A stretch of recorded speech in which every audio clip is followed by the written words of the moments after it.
So let us start.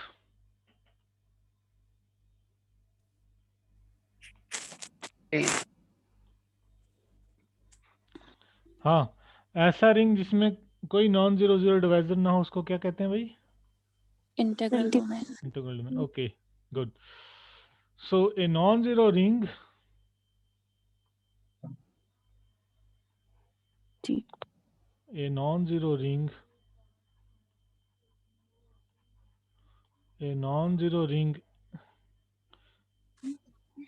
in which zero is the only zero divisor, in which zero is the only zero divisor, a non-zero ring in which zero is the only zero divisor is called an integral domain, is called an integral domain. So examples of integral domains are Z5. yes, Z Z is a, P where P. Z is an integral domain, the ring of integers. This Zi is an integral domain. Q is an ZP. Q is a, R is an integral domain. C is an integral domain. Yes. ZP, where P is a prime,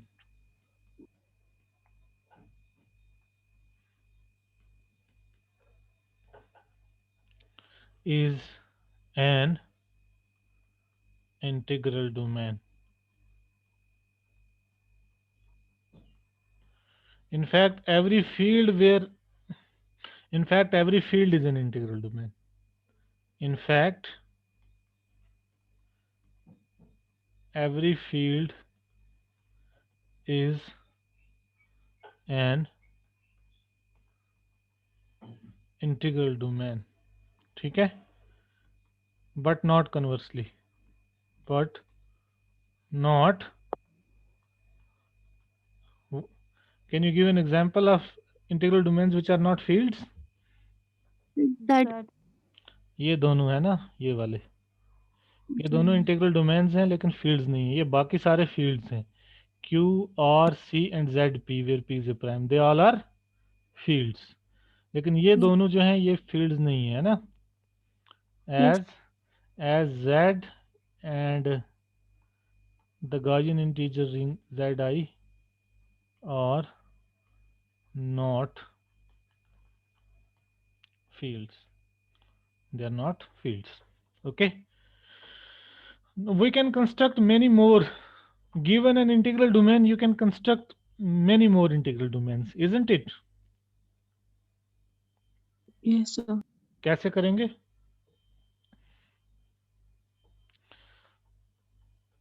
Given an, ये मैं एक बहुत बड़ी statement दे रहा हूँ. Given an integral domain, we can construct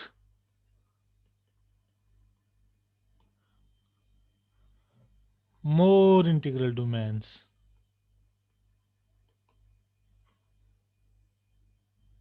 Integral domains because of the following result. Do you know this result?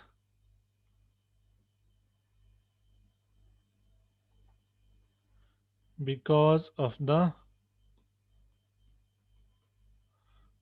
following well-known result. पता है आपको ऐसा कोई रिजल्ट भाई? अगर गिवन कोई इंटीग्रल डोमेन है तो आप वहां से इंटीग्रल डोमेन कंस्ट्रक्ट कर सकते हो. हाँ बोलिए.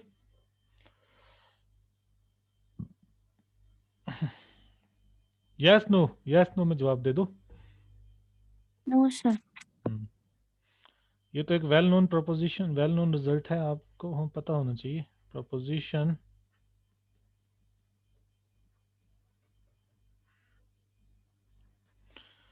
If R is an integral domain, then the polynomial ring Rx is also an integral domain. ये पढ़ा है ना आपने? If R is an integral domain, then the polynomial ring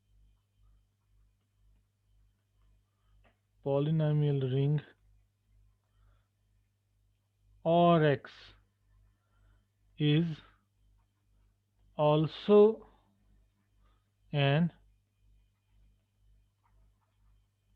integral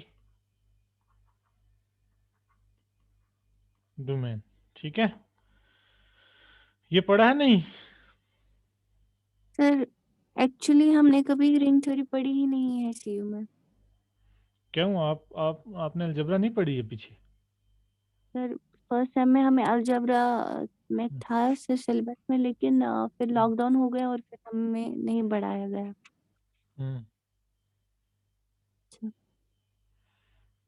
तो फिर तो मुश्किल हो जाएगी, अब मैं सारे रिजल्ट्स के प्रूफ तो नहीं बता पाऊंगा आपको। जैसे ये वाला रिजल्ट है, इसका प्रूफ आपको लिखना है तो आप कैसे लिख पाओगे मुझे बताओ? मैं एक इसका ब्रीफ स्केच दूंगा, हिंट एक दूंगा प्रूफ। आर इंटीग्रल डोमेन है, इसका मतलब क्या हुआ? आर में कोई भी नॉन जीरो जीरो डिवाइजर नहीं है, ठीक है ना? No sir. अब आपको देखना है आर एक्स भी इंटीग्रल डोमेन है, ठीक है ना? तो जी आर एक्स में मतलब आपने कोई भी पॉलिनोमियल चूज किए ना, f x not equal to zero, कोई भी नॉन जीरो, आपने नॉन जीरो पॉलिनोमियल ली है, जी ठीक सर। है? और जी सर। जी एक्स भी कोई भी नॉन जीरो पॉलिनोमियल आपने ली, ठीक है? जी सर। ये स्ट्रेट फॉरवर्ड है, सिंपल है, इसमें कुछ नहीं करना है आपको। और एक्स में ले ली, ठीक है? तो जी आपकी एफ एक्स नॉन जीरो है, इसका मतलब क्या हो गया? इसके सारे कोफिशिएंट्स नॉन जीरो हैं, है ना? तो एफ एक्स कुछ मान लो इस फॉर्म की है आपके पास, say A zero plus A one x plus so on plus say A N X raise to the power N. और मान लो तुम्हारी, तो ये नॉन जीरो है, इसका मतलब क्या हो गया? यहाँ सारे ए आई नॉन जीरो हैं फॉर ऑल आई बात समझ? यस। तो जी एक्स मान लो आपकी ये पॉलिनोमियल है b zero plus b one x plus so on plus b n से x, you can take it x raised to power n for your convenience, or you can take say bm x raised to power m से, okay? ये non zero है, ठीक है? तो इसका मतलब है जी यहाँ सारे बी जेज नॉन जीरो हैं फॉर ऑल जे। आई बात समझ? Yes sir. तो जब आप इन दोनों का प्रोडक्ट लोगी, अब आप प्रोडक्ट लोगे एफ एक्स जी एक्स, है ना? मान लो वो पॉलिनोमियल आएगी तुम्हारी एच एक्स आएगी ना? मान लो yes H sir. H X किस फॉर्म की होगी? मान लो C zero plus C one x plus so on plus C K X K form की होगी, ठीक है? The power M plus N. हाँ, एम प्लस एन। तो ये जो आपको कोफिशिएंट्स मिले हैं यहाँ सी आईज, है ना? सी सी आर ये कोफिशिएंट मिले हैं, ये कोफिशिएंट तो आपको इन कोफिशिएंट से मिले हैं, आपके ए आईज और बी जेज से मिले हैं आपको, है ना? इन दोनों यस को सर। इन दोनों को ऐड करने से या प्रोडक्ट करने से एक फार्मूला, आपको पता है पॉलिनोमियल्स को कैसे मल्टीप्लाई करते हैं, यू नो दिस, ये तो पता है ना? Yes sir. Hmm.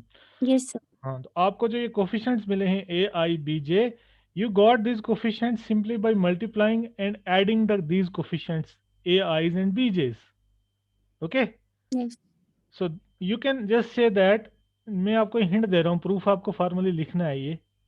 Now c r is not equal to zero for all r, this is simply because ai and bj is not equal to zero, है ना? as yes sir. as ai bj is not equal to zero for all I and j, so therefore these c are, they are non-zero. So this means what? The product fx gx is non-zero, zero. okay? So therefore rx is an integral domain because it has no non-zero zero divisors. So just try to write the formal proof of this one. I have given you a hint. Not only this one, you can have a corollary of this result. In fact, you can write this one.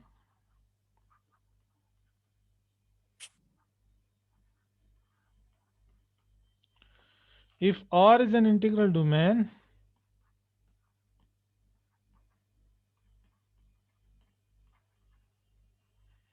if R is an integral domain, then the polynomial ring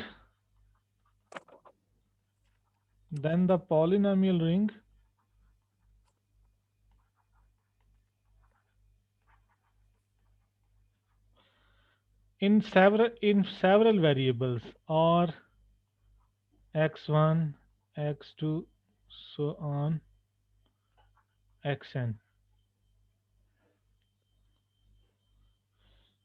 in n commuting variables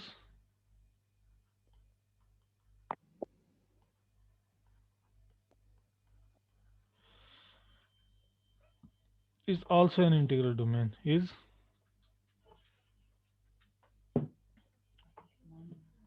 is also an integral domain. Okay, तो ये ring तो आपका जाना पहचाना होगा, ये वाला, ये पता है नहीं?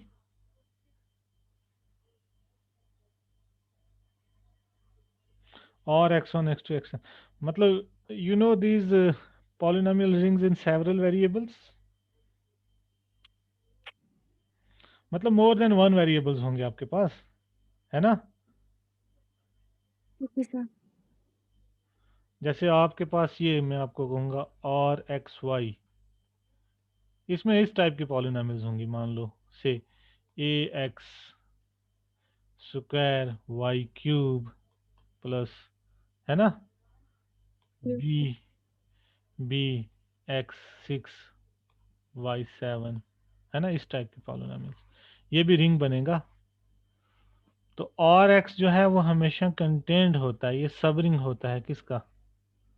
और एक्स वाई का, जिस तरह और आपका सब रिंग होता है और एक्स का, ठीक है? तो इसको आप ऐसे देख सकती हैं, ये ऐसे होता है और एक्स ऑफ वाई। जैसे आर एक्स क्या हो गया? Polynomials with coefficients in R x y जो है, you can think of polynomials, it is polynomials with coefficients in R x, ठीक है ना? इनके कोफिशिएंट्स को आप आर एक्स में ले सकते हैं। जैसे यहाँ है ना, ये आपका एलिमेंट किसका है? ये आर एक्स का है ना? एक्स का, यस सर, यहाँ किसका है? ये आर एक्स का है, एक्स का। ठीक है? सो polynomial ring in two variables can be thought of as polynomials in y having coefficients in the other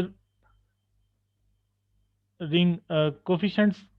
जैसे ये आपका आर एक्स वाई है, ये होगा polynomials in Y, even though ये पॉलिनोमियल्स दो वेरिएबल्स में होंगी, एक्स और वाई दोनों में, लेकिन आप इसको ऐसे विजुअलाइज कर सकते हैं, polynomials in y having coefficients in R x, ठीक है ना? तो इसको आप इंडक्टिवली प्रूव कर सकते हैं, जैसे आपने ये कहा, जैसे आपने ये किया, if R is an integral domain then so is R x. ये अब हमने कर दिया। Do you agree with? ये अब हमने कर दिया है ना? अब हम पहुंचते हैं इस पे। तो ये जो आपका आर एक्स वाई है ना, आर एक्स वाई को आप ऐसे देख सकती हो, आर एक्स ऑफ वाई। तो हमने देखा अगर आर इंटीग्रल डोमेन है तो आर एक्स भी इंटीग्रल डोमेन होता है ना? तो इसको तुम कुछ एस मान लो, एस इक्वल टू मान लो क्या आप, आर एक्स, ठीक है ना? तो आपका ये एक्चुअली फिर आर एक्स वाई क्या हो जाएगा?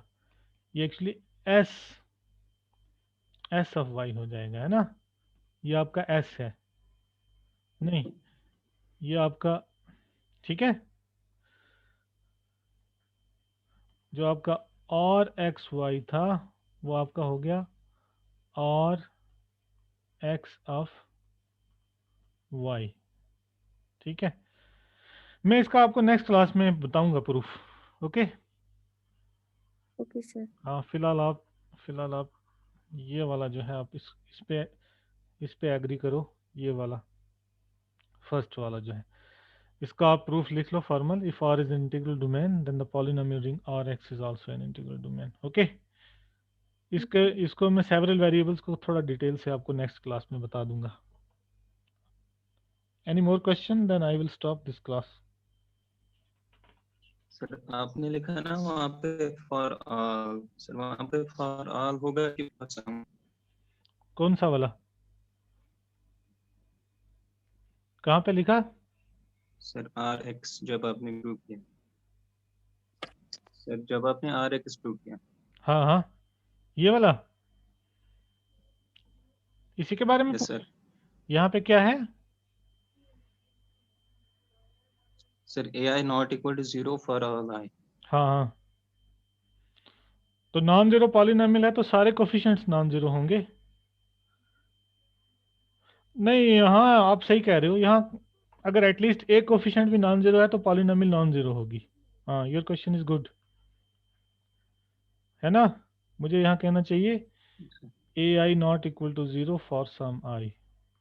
गुड क्वेश्चन, है ना? अगर यस एटलीस्ट सर। अगर एक कोफिशिएंट भी नॉन जीरो है तो पॉलिनोमियल नॉन जीरो होगी। इसी तरह यहाँ होना चाहिए B J not equal to zero for some J. ठीक है, good question. Any other question?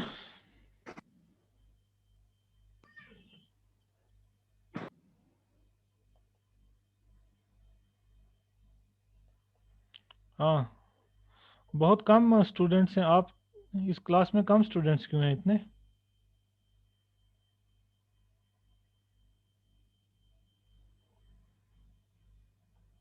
तो शायद टाइमिंग की वजह से। तो सीआर आप मुझे अटेंडेंस भेज देना। 34 स्टूडेंट्स हैं आपकी क्लास के आज। इस 34 ने ज्वाइन किया है शायद। CR, Yes, sir. Send me the attendance. Oh. So I will stop this class and hopefully we will meet. ये टाइम ठीक है जो मैंने लिया आज? No sir. हम्म, सर चलो। टाइम टेबल उन्होंने इशू किया था। टाइम टेबल पे थोड़ा यार स्टिक करना मुश्किल है क्योंकि अभी मुझे थोड़ा I am busy this days. मुझे कुछ रोज के लिए काम है एक्चुअली। थोड़ा थोड़ा मैं बिजी हूँ। 4-5 रोज में इसी टाइम पे लूंगा क्लास। सर फिर भी ये जो सर लेक्चर्स है ये यूट्यूब पे सर अवेलेबल रहेगी ना सर? हाँ हाँ, मैं यूट्यूब पे डाल दूंगा इनको। अभी मैंने डाले नहीं है, मैं डाल दूंगा। Okay sir. मैं इनको रिकॉर्ड कर रहा हूँ साथ साथ में, यस सर। मैं डाल दूंगा। ठीक है, आप मुझे अटेंडेंस ले लो। अटेंडेंस जो है ना, ये अपना कैमरा म्यूट करके मत लिया करो। कैमरा ऑन करो और फिर अटेंडेंस लिया करो। ठीक है?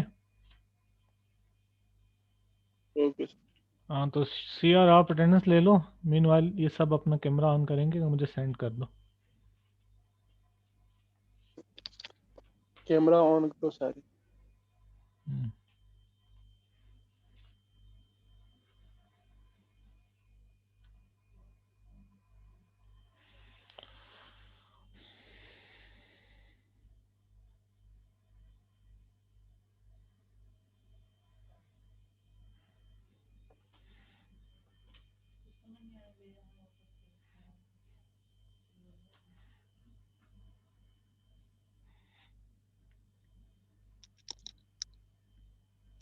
कैमरा ऑन करो सारे।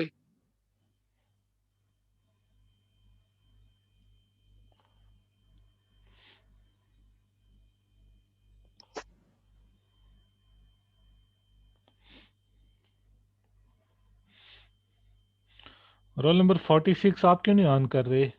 46, 38, 16, 17 ऑन करो। 16 कौन है ये? 33। सर मैंने किया है सर, अभी 33 है। 33 ऑन करो आप। 19, रोल नंबर 19। ये मेरा ही है। 19 आप हो। हाँ हो गया सब काम। ये 38 कौन है? 38। 33 ऑन करोगे आप। 38। 34 हाँ। and 39। हम्म।